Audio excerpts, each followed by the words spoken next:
Hello friends, welcome back to my channel. என்ன ருசிக்கலாம் நம்ம இன்னைக்கு பார்க்க போற ரெசிபி தந்தூரி சிக்கன் வீட்லயே செஞ்சிரலாங்க. இதுக்கு ஓவன்லாம் வேணும்ங்கற அவசியம் இல்ல. வாங்க எப்படி செய்யலாம்னு பார்க்கலாம். சிக்கன் ஒரு 4 பெரிய பீஸ் எடுத்துர்க்கேன். இதுல வந்து ஒரு 2 வந்து ஓவன்லயும் மத்த 2 நான் panலயும் செஞ்சு காமிக்க போறேன். மிளகாய் தூள் 3 to 4 டீஸ்பூன். உங்க காரத்துக்கு ஏத்த மாதிரி கூட்டவோ குறைக்கவோ செஞ்சுக்கோங்க. மஞ்சள் தூள் 1 டீஸ்பூன். இஞ்சி பூண்டு விழுது 2 டீஸ்பூன். गरम मसाला तूल 1 टीस्पून मिलगु तूल 1 टीस्पून कोत्तमल्ली तूल 1 टीस्पून तैर 1 टेबल स्पून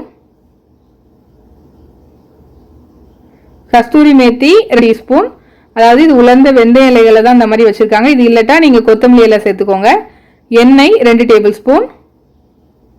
உப்பு தேவையான அளவு. இப்போ இந்த சிக்கனுக்கு வந்து எல்லா ஒரு மசாலா ரெடி பண்ணிரலாம். முதல்ல மிளகாய் தூள், அப்புறம் கொத்தமல்லி தூள், அப்புறம் கரம் மசாலா தூள், அப்புறம் மிளகு தூள், இஞ்சி பூண்டு விழுது, மஞ்சள் தூள், அப்புறம் கஸ்தூரி மேத்தி.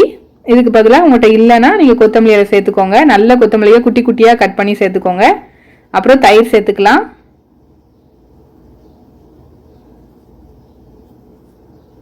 இப்போ இதை நல்லா மிக்ஸ் பண்ணி விட்டுருங்க.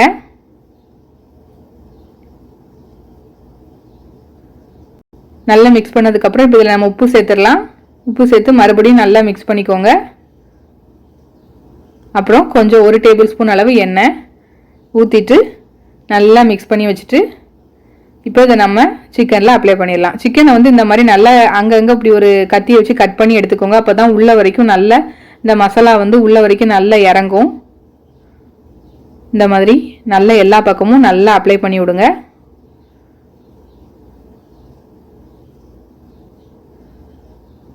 இந்த மாதிரி நம்ம எல்லா சிக்கன்லேயும் அப்ளை பண்ணிடலாம். ரொம்ப ரொம்ப சூப்பராக இருந்துச்சுங்க. கண்டிப்பாக ட்ரை பண்ணி பாருங்கள். நம்ம கடையில் வாங்குற தந்தூரி சிக்கன் மாதிரியே அப்படியே ஆப்டாக இருந்துச்சு. கண்டிப்பாக ட்ரை பண்ணி பாருங்கள்.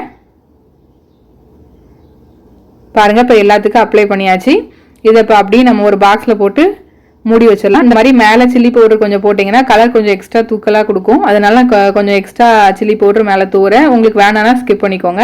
இப்படி ஒரு பாக்ஸில் வச்சு ஒரு 8 மணி நேரம் ஃப்ரிட்ஜில் வச்சு எடுத்துக்கணும். குறைஞ்சபட்சம் ஒரு 4 மணி நேரமாவது வச்சுக்கோங்க. நான் இப்போ ஒரு 8 மணி நேரம் வச்சு எடுத்திருக்கேன். இல்லைனா ஓவர் நைட் விட்டுறலாம். இப்போ நம்ம 10 நிமிஷம் ஃப்ரீ ஹீட் பண்ணி வச்சிருக்க அவனில் 220 டிகிரி ஃபாரன்ஹீட்டில் 35 நிமிஷம் வச்சுக்கலாம். ஒரு 15 நிமிஷத்துக்கு ஒருக்க சிக்கனை வந்து அந்த ஓவனை ஓப்பன் பண்ணி சிக்கனை மாற்றி மாற்றி போட்டு லைட்டாக எண்ணெய் ப்ரெஸ் பண்ணி எடுத்துக்கோங்க. இப்போ நம்ம பேனில் எப்படி செய்கிறதுன்னு பார்க்கலாம். பேனில் கொஞ்சோண்டு எண்ணெய் ஊற்றி நல்லா எல்லா பக்கமும் வர மாதிரி ஸ்ப்ரெட் பண்ணிவிட்டு இந்த மாதிரி சிக்கன் அது மேலே வச்சு நல்ல லோ மீடியம் ஃப்ளேம், அதாவது லோ ஃப்ளேமில் வச்சு அப்புறம் கொஞ்சம் மீடியம் ஃப்ளேம் அப்படி மாற்றி மாற்றி வச்சு இந்த மாதிரி மாற்றி மாற்றி போட்டு திருப்பி போட்டு குக் பண்ணுங்க. ஒரு மூடி போட்டு குக் பண்ணுங்க. 10 செகண்ட்ஸ் ஒன்ஸ் இந்த மாதிரி மூடி போட்டு குக் பண்ணிங்கன்னா இந்த எண்ணெய்லாம் வெளியில் தெரிக்காமல் நல்லா கரெக்டாக அதில் குக் ஆகி வரும். 10 செகண்ட்ஸ் ஒன்ஸ் நான் மாற்றி மாற்றி போட்டுக்கிட்டு இருக்கேன். இப்போ பாருங்க சூப்பராக ரெடி ஆயிடுச்சு நமக்கு தந்தூரி சிக்கன். ரொம்ப சூப்பராக இருந்துச்சுங்க. கண்டிப்பாக ட்ரை பண்ணி பாருங்க. அடுத்து நம்ம ஒரு கிரில்லில் வந்து எப்படி செய்யலான்னு பார்ப்போம்.